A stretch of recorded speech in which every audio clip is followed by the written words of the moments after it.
नमस्कार, मैं हूं आपके साथ सुमित अवस्थी और इस वक्त आप देख रहे हैं अपना फेवरेट डिबेट शो हम तो पूछेंगे। आज भी रोज की तरह दो खास मुद्दों पर हम चर्चा करने वाले हैं। पहला मुद्दा सीधे तौर पर संसद से जुड़ा हुआ, सहिष्णुता के साथ जुड़ा हुआ। सड़क से लेकर संसद तक असहिष्णुता पर तमाशा और बहस जमकर छिड़ गई है। केंद्र सरकार को विपक्ष मिलजुल कर कटघरे में खड़ा कर रही है।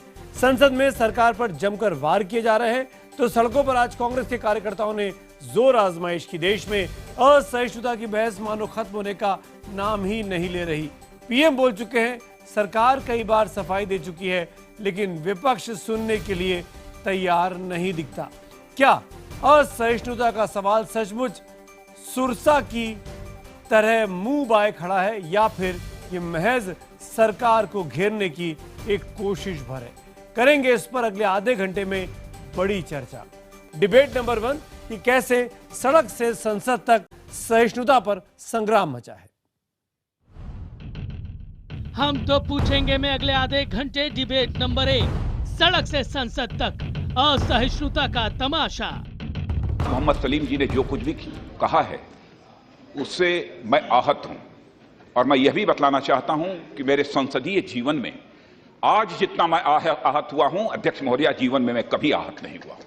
आज जितना मैं आहत हुआ हूं और मैं समझता हूं इस प्रकार का स्टेटमेंट यदि कोई गृह मंत्री देता है तो उस गृह मंत्री को अपने पद पर बने रहने का कोई नैतिक अधिकार नहीं। संसद में असहिष्णुता पर बहस चल रही थी, लेकिन सीपीएम के सांसद मोहम्मद सलीम ने राजनाथ सिंह को ऐसा कुछ कहा कि संसद ठप हो गई। मोहम्मद सलीम के बयान से गृह मंत्री राजनाथ सिंह इतने आहत हुए कि उन्होंने स्पीकर से गुहार लगाई, लेकिन मोहम्मद सलीम बयान वापस लेने के लिए तैयार नहीं हुए। हमारे तरफ से कोई ऐसा बयान नहीं है जो कन्फ्रंटेशन का। हम तो माननीय सदस्य मोहम्मद सलीम साहब से आग्रह करेंगे कि आप कृपया इस वक्तव्य को विड्रॉ कर ले। What you're saying, unless you do this, will not allow to proceed. No. This is unfortunate. देश भर में असहिष्णुता पर चल रहे बहस मुसाहिबे में अब बारी संसद की है। स्पीकर ने मोहम्मद सलीम के शब्द कार्रवाई से हटा दिए तो संसद चली, लेकिन कांग्रेस ने अब सड़क पर भी सरकार को घेरना शुरू कर दिया है। युवा कांग्रेस के कार्यकर्ता दिल्ली में जोर शोर से असहिष्णुता के मुद्दे पर सरकार के रुख का विरोध करने सड़कों पर उतरे। अगर सरकार के नुमाइंदे ऐसे टिप्पणी दे जिसके आधार पर असहिष्णुता का वातावरण तय हो तो सरकार को उनके विरुद्ध कदम उठाना ही होगा। When these isolated incidents happened in say Karnataka, Kalburgi or Dabolkar in Maharashtra or Govind Pansekar subsequently or Dadri condemnable incident in Uttar Pradesh, these people thought that this is the best way to tarnish the image of Modi. केंद्र सरकार असहिष्णुता की इस पूरी बहस को साजिश बता रही है, लेकिन फिर भी बहस जारी है। हम तो पूछेंगे, क्या पीएम मोदी की छवि खराब करने के लिए विपक्ष असहिष्णुता का मुद्दा उठा रहा है? अभी याद है 2 ही दिन पहले चाय पे चर्चा हुई थी। प्रधानमंत्री मोदी ने सोनिया गांधी और मनमोहन सिंह को अपने घर बुलाया था। लग रहा था बर्फ पिघल रही है, चीजें रास्ते पर लौट रही हैं। लेकिन आज सोमवार होते ही संसद में फिर संग्राम छिड़ा हुआ था। तो हमारा आज का सवाल कि क्या पीएम मोदी की छवि खराब करने के लिए विपक्ष असहिष्णुता का मुद्दा उछाल रहा है? अगर आपको लगता है हाँ, तो IBN 7 स्पेस देकर वाई लिखिए, नहीं के लिए IBN 7 स्पेस देकर N लिखिए। अपनी राय 51818 पर SMS करें। #HTP और #इंटॉलरेंस के जरिए भी ट्वीट कर आप अपनी राय हम तक पहुंचा सकते हैं।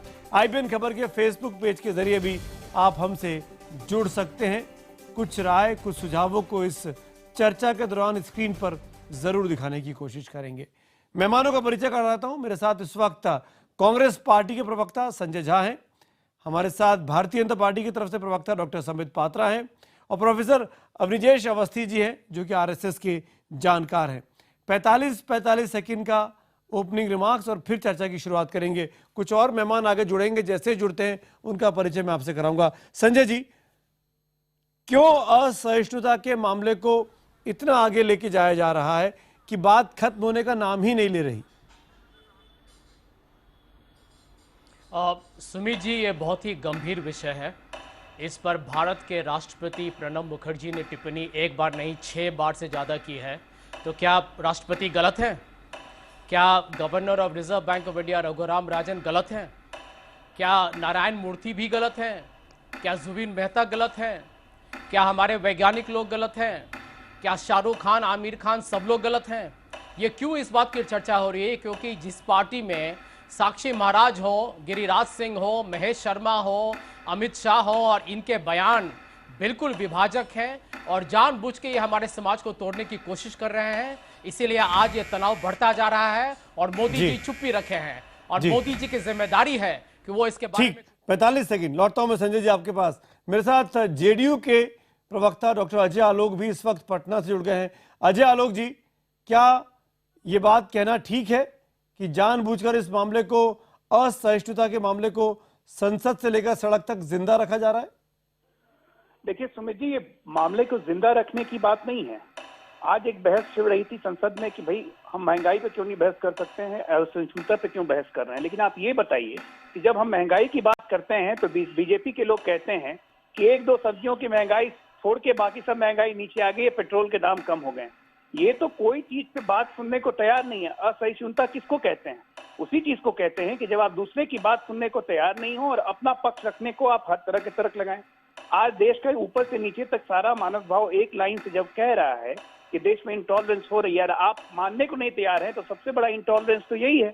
तो इंटॉलरेंस की पहली प्रथा तो यहाँ पे आपके टीवी चैनल पर बैठ के अभी समित पात्रा देंगे, तो आप कैसे उम्मीद कर सकते हैं कि संसद चलेगी? ठीक है, 45 सेकंड। समित पात्रा, आप सुनना नहीं चाहते हैं, इंटॉलरेंस की तमाम सीमाओं को आप लोगों ने क्रॉस कर लिया है और विपक्ष की आवाज को दबाना चाहते हैं। 45 सेकंड। बताइए सुमित जी, सुबह से लेकर रात तक ये लोग हम लोग को डांटते रहते हैं, गाली देते रहते हैं, सब सुन लेते हैं। जहर पीते हैं ना, लालू जी ने जो पिया था वैसे जहर पी लेते हैं, हमारा रक्तचाप बढ़ जाता है और फिर ये जाके संसद में कहते हैं रक्तपात होगा। कौन इंटॉलरेंट है और कौन टॉलरेंट है? सुबह 6 बजे से उठ के मैं सुमित जी कह रहा हूं और रात के 12 बजे तक सुनते ही रहते हैं, उफ तक नहीं करते हैं। और फिर ये इतना गुस्सा हो जाते हैं, हम लोगों को बोलते हैं तुम तो आर्यन हो, बाहर से आए हो, तुम तो हिंदुस्तान के भी नहीं हो। फिर कहते हैं कि रक्तपात हो जाएगा अगर हमारे को छेड़ोगे तो, और हमारे ऊपर ही आप तोहमत लगा रहे हैं। आज देखिए किस प्रकार सलीम साहब मैन्युफैक्चर करके एक सेंटेंस लेकर आए थे, जो सेंटेंस राजनाथ जी ने कभी बोला ही नहीं, वो सेंटेंस के ऊपर डिबेट कर रहे थे। जी 45 सेकंड। संबित में लौटता हूं। डॉक्टर अवस्थी, मैं आपसे पूछूंगा, क्या जानबूझ के इस मामले को आगे बढ़ाया जा रहा है, तूल दिया जा रहा है? सुमित, मैं सिंपल सी बात कर रहा हूँ। अभी संजय झा ने और अजय आलोक ने जो भी कुछ कहा, उन्होंने कहा कि हमसे बात नहीं की जा रही, दो पार्टियों के बीच में, पक्ष और विपक्ष के बीच में संवाद नहीं हो रहा। इसमें देश असहिष्णु कहाँ हो गया? इसमें राष्ट्रपति या गवर्नर, रिजर्व बैंक के गवर्नर या बाकी लोग कहाँ से बीच में आ गए? अगर दो राजनीतिक पार्टियों के बीच में अगर संवाद नहीं हो रहा, देश में असहिष्णुता बढ़ती जा रही, इसका कोई भी एक भी उदाहरण आज तक मुझे सामने नहीं आया। सफदर हाशमी की हत्या हुई, प्रोफेसर जोसेफ के हाथ काटे गए, 1984 का सिखों का नरसंहार हुआ, ये असहिष्णुता नहीं थी। अभी कल तो चिदंबरम साहब ने कहा कि 27 साल पहले कांग्रेस असहिष्णु थी जब उसने सलमान रुश्दी की किताब पर प्रतिबंध लगा दिया था। तो स्वयं मान चुके कि कोई भी एक भी घटना अब तक ऐसी नहीं हुई है। 45 second. Now debate is open. Sanjay Jha जवाब देना चाहेंगे, कांग्रेस ज्यादा असहिष्णु थी?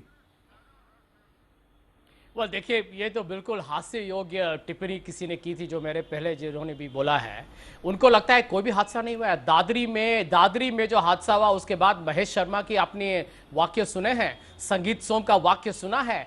ये सरकार, सुमी जी, सच्चाई तो यही है।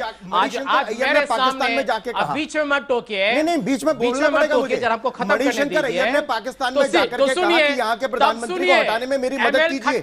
नहीं, तब सुनिए, मणिशंकर अय्यर के बयान पर जवाब दीजिए। एमएल खट्टर ने क्या कहा? नहीं, मणिशंकर अय्यर को क्यों बोल रहे हैं? चाहिए मणिशंकर अय्यर घूमिए, मणिशंकर अय्यर ने पाकिस्तान में जाकर के कहा कि हमारे लोकतांत्रिक तरीके से चुने हुए प्रधानमंत्री को हटाने में मदद कीजिए। सलमान खुर्शीद कहते हैं वहां जाकर के पाकिस्तान में कि नवाज शरीफ से कुछ सीखना चाहिए। संजय जी, आप मुझे मणिशंकर अय्यर के बयान का जवाब दे दीजिए। नहीं, एक मिनट, मणिशंकर अय्यर के बयान का जवाब दे दीजिए। मुझे मणिशंकर अय्यर के बयान का जवाब दे दीजिए। आप क्या वो देशभक्त? मणिशंकर अय्यर के बयान का जवाब दे दीजिए।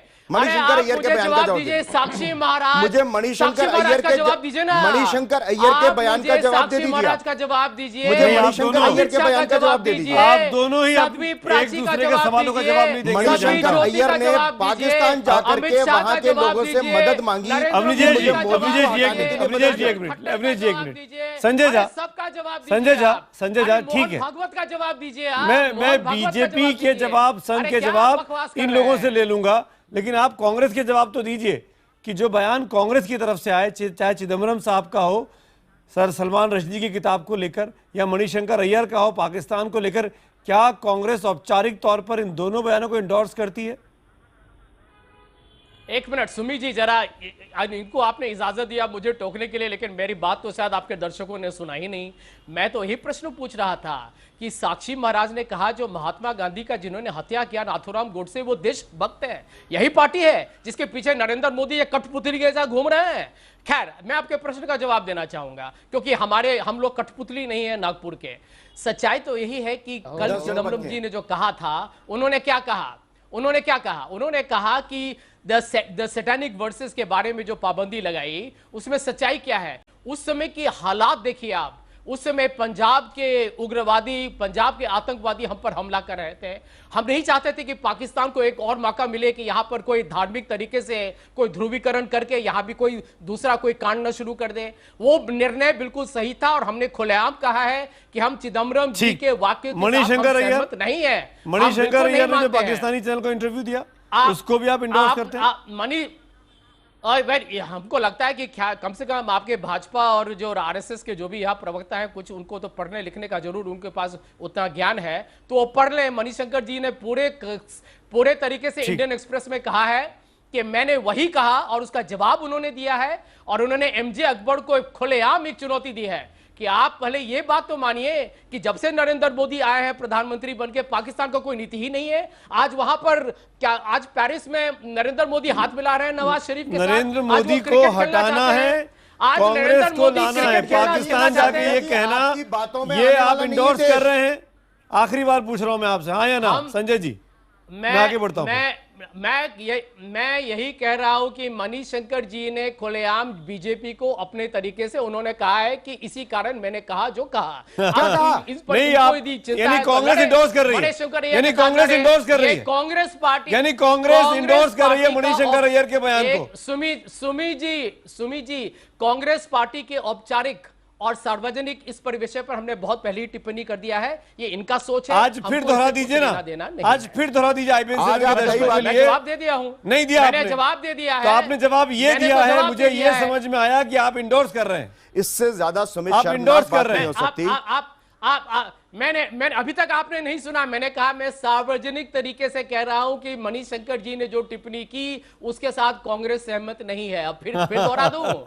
लेकिन मैं एग्जैक्टली यही कह रहा हूं। इनसे तो मणिशंकर अय्यर, मोहन भागवत, सलमान खुर्शीद, दिग्विजय सिंह, चिदम्बरम, अपने कांग्रेस के तमाम नेता देते रहते हैं। संबित पात्रा, अजय आलोक, कि भारत के राष्ट्रपति संबित पात्रा, अजय आलोक, संबित पात्रा, अगर इस देश में असहिष्णुता का माहौल नहीं है तो महेश शर्मा जी के खिलाफ क्या कार्रवाई की गई, जनरल वीके सिंह के खिलाफ क्या कार्रवाई की गई, संगीत सोम के खिलाफ क्या कार्रवाई की गई? कांग्रेस का सीधा इल्जाम आप पर। देखिए सुमित जी, मैं बड़े ध्यान से सब कुछ सुन रहा था और मैं बड़े बता रहा हूं बहुत सहिष्णु होकर सब सह रहा था ये सब। मैं आपको आज एक पते की बात बताऊं, ये कांग्रेस पार्टी कोई साधारण पार्टी नहीं है। ये वो कर सकती है जो हम सपने में भी नहीं सोच सकते हैं। नेहरू जी को प्रधानमंत्री बनना था, देश का विभाजन तक करवा दिया। महत्वाकांक्षा के लिए देश को तोड़ना, इंतजार नहीं किया। अरे तो फिर ये पार्टी अगर मोदी को हटाओ, हमको लाओ जाके पाकिस्तान में वोट सहिष्णु हो जाइए, अंग्रेजों के जैसा डिवाइड करके चलाना। संजय जी एक मिनट, संजय जी मैंने आपसे काफी देर बात की, संबित बोलने फिर मैं आता हूँ। रक्तपात मत करिए, सच्चाई बोलने वाला हूँ। मैं मौका दूंगा आपको, मैं मौका दूंगा डिबेट में आपको जवाब देने का मौका मिलेगा।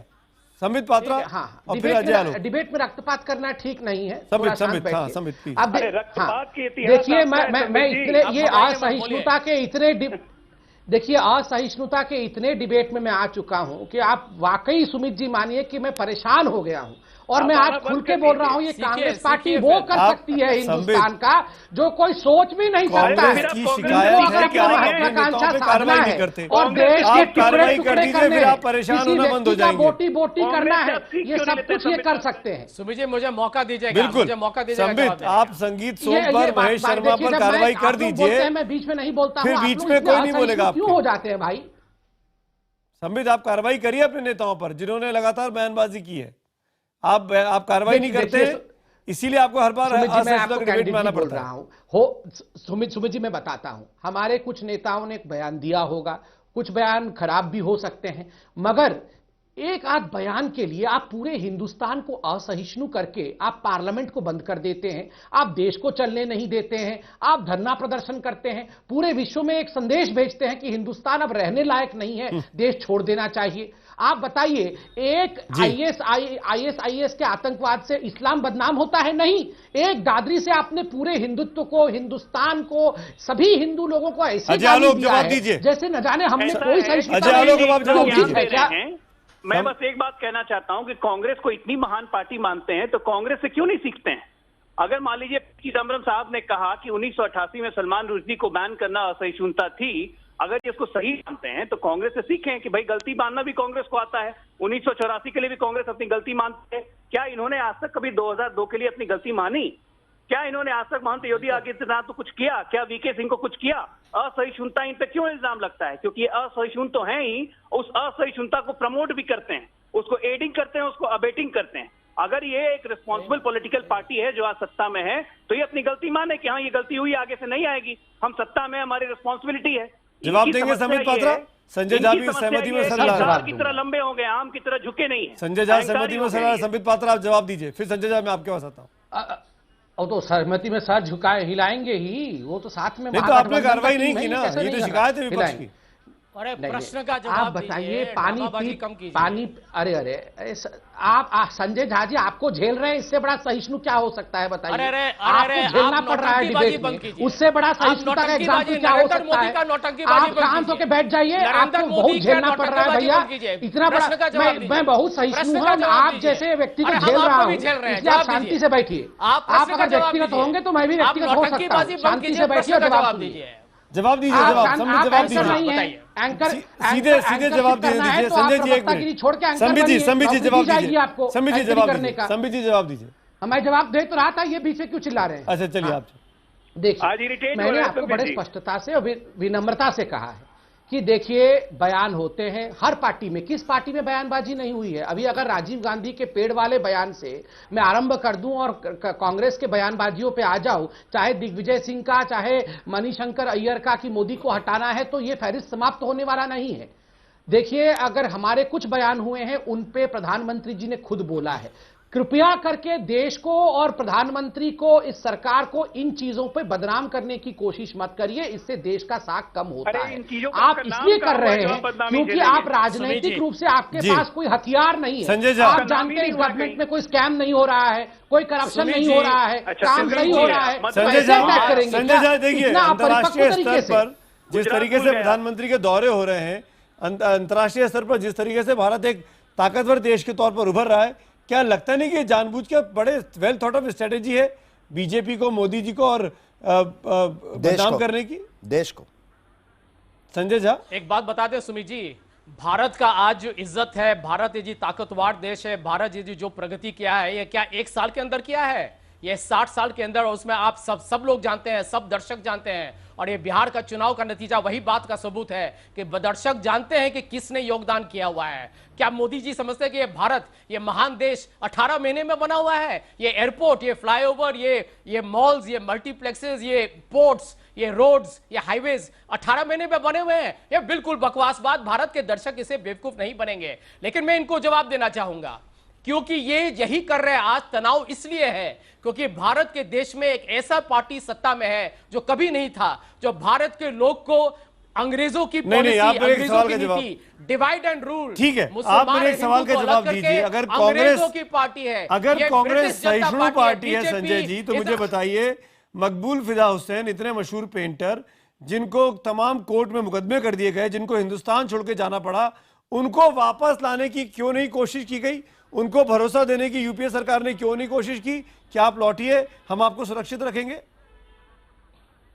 क्या मैं बताऊं आपको, मैंने वो पूरा केस पढ़ा हुआ है जो राजीव धवन जो हमारे सुप्रीम कोर्ट लॉयर हैं, उन्होंने उस पर किताब भी लिखा हुआ है। और उन्होंने लिखा है जिस तरीके से ये संघ परिवार, आरएसएस, वीएचपी, बीजेपी के लोग ढेर सारे देश में उनके विरुद्ध कोर्ट केसेस किया ताकि उनको यहां से वहां भागना पड़े। वो चले गए, वो डर के मारे वो कभी नहीं आते। और आज भी जो संसद में चर्चा हुआ है, अशोक सिंघल ने कहा था, क्या ठीक है राजनाथ सिंह ने नहीं कहा, अशोक सिंघल ने कहा, क्या अशोक सिंघल नहीं है संघ परिवार के सदस्य? क्या वो क्या उन्होंने नहीं बोला था कि 8 साल के बाद संजय जी आप बोल लिए, संजय जी जवाब दें। हाँ संजय जी आप बोल लिए ना, अब आप बीच में मत बोलिएगा।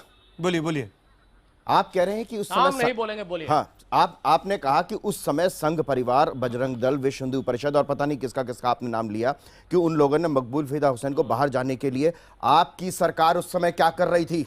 आपकी सरकार ने एमएफ हुसैन को वो सुरक्षा क्यों नहीं प्रदान की? असहिष्णु नहीं थे? अगर आप इतने सहिष्णु थे, देश में सहिष्णुता का माहौल था, तो आपको सुरक्षा आपको प्रदान करनी चाहिए। एक सेकंड संजय जी मेरे सवाल सुन लीजिए।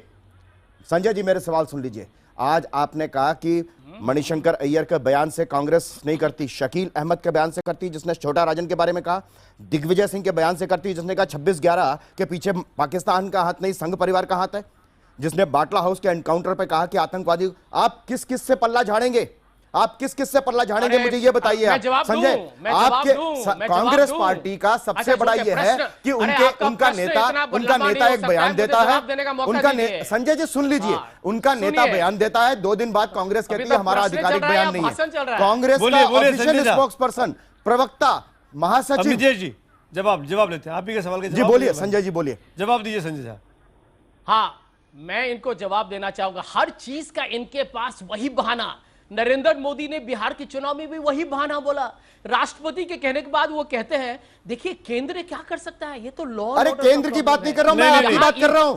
कांग्रेस की सरकार ने क्या किया था? 1984 के 3000 सिखों को मारने के बाद जिसमें एक भी दंगाई न मरा हो, एक भी दंगाई पुलिस की गोली से न मरा हो, मकबूल फिदा हुसैन को लेकर एक बीच जिसमें दंगाई न मरा हो, कांग्रेस पार्टी की सरकार इसमें सजा न हुई हो, उसके लिए सिर्फ आप माफी मांग लेंगे।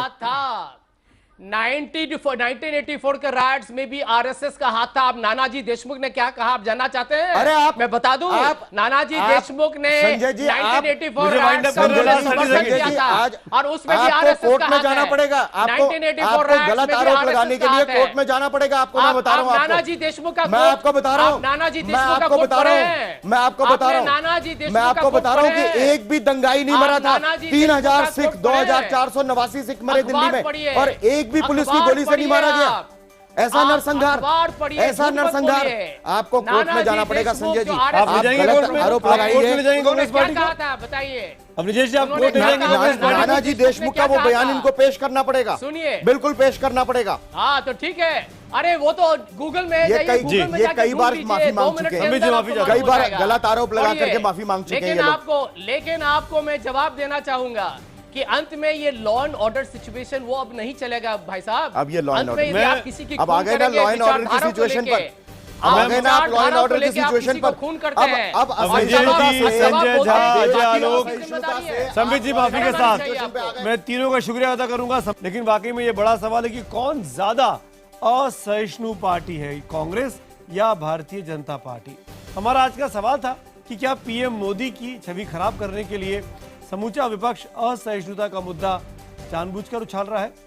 94% दर्शकों ने हाँ में जवाब दिया है और 6 ने ना में जवाब दिया है। यानी IBN 7 का एक बड़ा दर्शक वर्ग ये कहता है कि पीएम मोदी की छवि को खराब करने के लिए इस मुद्दे को तूल दिया जा रहा है। ट्विटर पर भी यही पोल कराया गया। ट्विटर पर 76% 76% लोगों ने हाँ में जवाब दिया और 24 ने ना में जवाब दिया। यानी वहां भी बड़ा ट्विटर का जो पढ़ता है हमारा IBN 7 का दर्शक, वो ये कहता है कि जानबूझ के छवि को बदनाम किया जा रहा है।